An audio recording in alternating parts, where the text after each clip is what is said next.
Om maar met de deur in huis te vallen. Jij mag spelen voor Indonesië, of het zou kunnen. Het zou kunnen, ja. Ja. Ik ben nu bezig.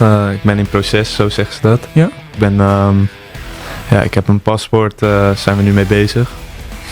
En nu zijn ze de documenten aan het checken, de papieren. En als dat allemaal goed is, dan vlieg ik als het goed is binnenkort naar Indonesië. Mauro Ziltra tak sabar bela timnas Indonesia. Saya ingin bertemu supporter Garuda secepatnya. Nah, ini Mauro juga langsung cerita tentang proses naturalisasinya. Dia cerita kalau naturalisasi proses is nu even afwachten omdat U20 spelers nu voorrang hebben omdat die Azië Cup spelen binnenkort. Pemain naturalisasi Pak? Ya nggak apa-apa, karena memang kan selama itu aturannya FIFA ada, itu hal yang lumrah gitu. Tetapi yang kita harus banggakan kan pemain naturalisasi Indonesia berdarah Indonesia. Beda dengan negara-negara lain yang selalu misalnya mendiskreditkan tim Indonesia, mereka melakukan naturalisasi nggak ada darahnya mereka.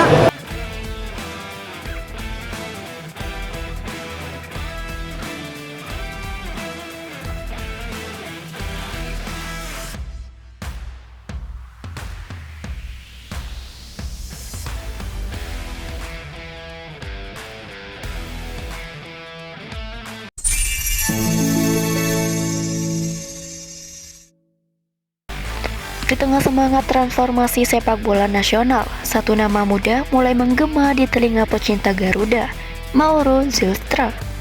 Striker keturunan Indonesia Belanda ini bukan hanya tampil tajam di lapangan, tapi juga menunjukkan kerinduan emosional untuk mengenakan seragam merah putih dan merasakan atmosfer stadion yang penuh semangat dari supporter Indonesia. Saya ingin segera bertemu mereka, ujar Mauro dalam wawancara dengan Yusa Nugraha, YouTuber diaspora yang aktif menjembatani pemain keturunan dengan publik Indonesia. Saya belum pernah merasakan atmosfer stadion di Indonesia, tapi saya sering melihatnya di media sosial.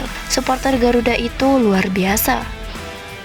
Pernyataan itu bukan basa-basi. Mauro telah mencetak 9 gol dan 3 assist dalam 12 pertandingan bersama FC Volendam U21 dan kini resmi masuk skuad utama untuk Eredivisie musim 2025 per 2026. Ia bahkan mencetak 6 gol dalam satu laga uji coba, menunjukkan bahwa ia bukan sekedar prospek tapi calon mesin gol masa depan. Proses naturalisasi Mauro Ziltra telah mendapat restu dari Presiden Prabowo Subianto dan kini telah menunggu pembahasan di DPR. Ketua Umum PSSI Erick Thohir menyebut Mauro sebagai bagian dari strategi generasi di lini depan timnas Indonesia, terutama setelah Ole Romeni mengalami cedera. Banyak yang kirim pesan ke saya, kapan saya gabung ke timnas Indonesia, kata Mauro. Saya dan keluarga sudah tidak sabar. Ayah saya selalu bertanya kenapa prosesnya lama. Kami semua ingin melihat saya bermain untuk negara yang indah ini.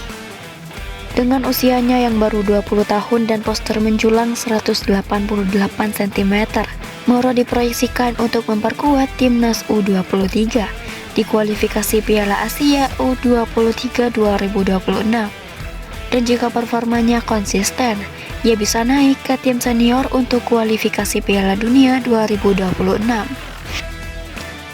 Pelatih Patrick Kluivert bahkan disebut telah menyiapkan skema di mana Mauro akan menjadi penyerang tengah utama, didampingi oleh Marcelino Ferdinand dan Ragnar Oratmangoen.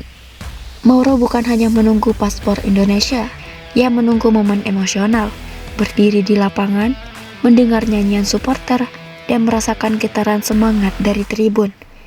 Saya ingin membaur dengan fans Garuda, saya ingin merasakan langsung dukungan mereka, ucapnya penuh harap. Mauro Ziltra bukan sekedar pemain diaspora, ia adalah simbol dari harapan baru, dari generasi yang ingin berjuang untuk Indonesia bukan karena kewajiban, tapi karena cinta dan kebanggaan. Jika proses naturalisasinya berjalan lancar, maka bukan timnas yang akan mendapat amunisi baru, tapi supporter Garuda akan menyambut pahlawan baru yang datang dengan semangat dan kerinduan yang tulus.